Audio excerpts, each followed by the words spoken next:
This is such an important job. It's a dangerous job, too.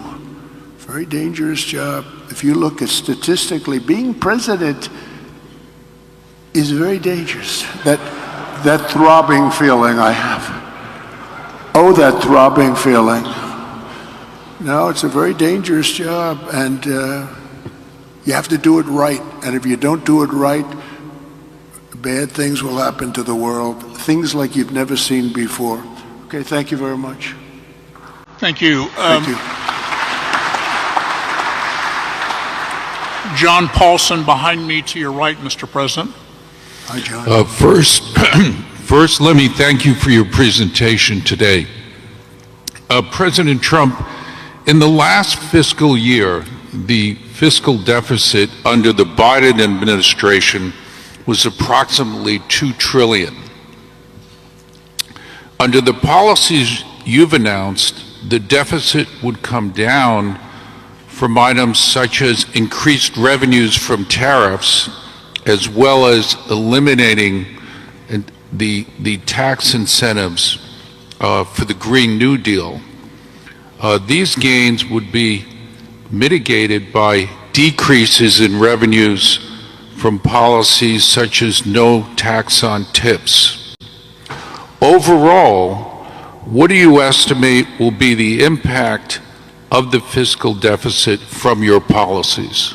Well, we just hit record highs at numbers that nobody ever thought possible. You're right, it's over $2 trillion. Nobody thought that was a number that was, I mean, you could go back 4 years, nobody thought a number like that would be possible. It's crazy, it's like, it's just horrible, actually. But yeah, we're $2 trillion, and I view it as profit and loss to a certain extent. A lot of people say, oh, it's trade. You know, you have many people say trade deficits don't matter. I think they matter a lot. I think they matter a lot.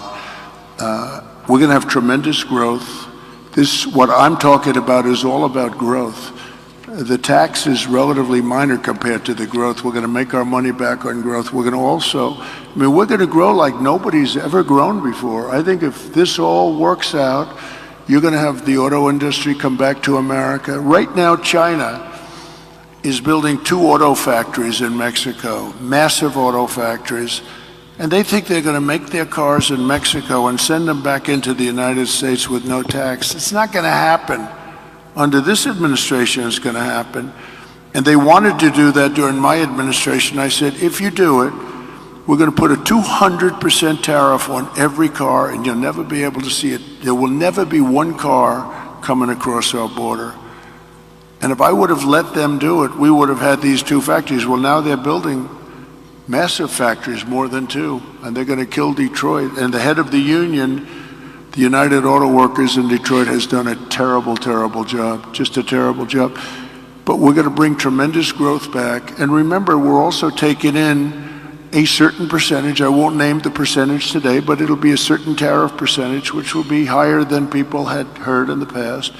And we will be bringing in billions and billions of dollars, which will directly reduce our deficits. Okay? Thank you very much. Good job you've done, by the way. Very good. Thank you. And the final question, Resma, is to you. Thank you. President Trump, you talked about how the increase in the price of food, gas, and rent is hurting families. But the real cost that's breaking families' backs and preventing women from participating in the workforce is childcare. Childcare is now more expensive than rent for working families and is costing the economy more than $122 billion a year, making it one of the most urgent economic issues that is facing our country. In fact, the cost of childcare is outpacing the cost of inflation, with the majority of American families of young children spending more than 20% of their income on childcare. One thing that Democrats and Republicans have in common is that both parties talk a lot about what they're going to do to address the childcare crisis, but neither party has delivered meaningful change. If you win in November, can you commit to prioritizing legislation to make childcare affordable? And if what specific piece of legislation will you advance? Well, I would do that, and we're sitting down. You know, I was somebody, we had Senator Marco Rubio, and my daughter Ivanka was so impactful on that issue. It's a very important issue, but I think when you talk about the kind of numbers that I'm talking about, that, because look, childcare is childcare. It's, couldn't, you know, there's something, you have to have it. In this country, you have to have it. But when you talk about those numbers compared to the kind of numbers that I'm talking about by taxing foreign nations at levels that they're not used to, but they'll get used to it very quickly. And it's not going to stop them from doing business with us, but they'll have a very substantial tax when they send product into our country. Those numbers are so much bigger than any numbers that we're talking about, including childcare, that it's going to take care. We're going to have, I look forward to having no deficits within a fairly short period of time, coupled with the reductions that I told you about on waste and fraud and all of the other things that are going on in our country.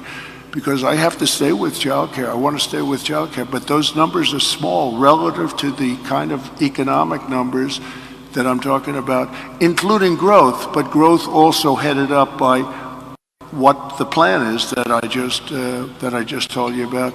We're going to be getting in trillions of dollars, and as much as child care is talked about as being expensive, it's relatively speaking not very expensive compared to the kind of numbers we'll be taking in. We're going to make this into an incredible country that can afford to take care of its people, and then we'll worry about the rest of the world. Let's help other people. But we're going to take care of our country first. This is about America first. It's about make America great again. We have to do it because right now we're a failing nation. So we'll take care of it. Thank you. Very good question. Thank you.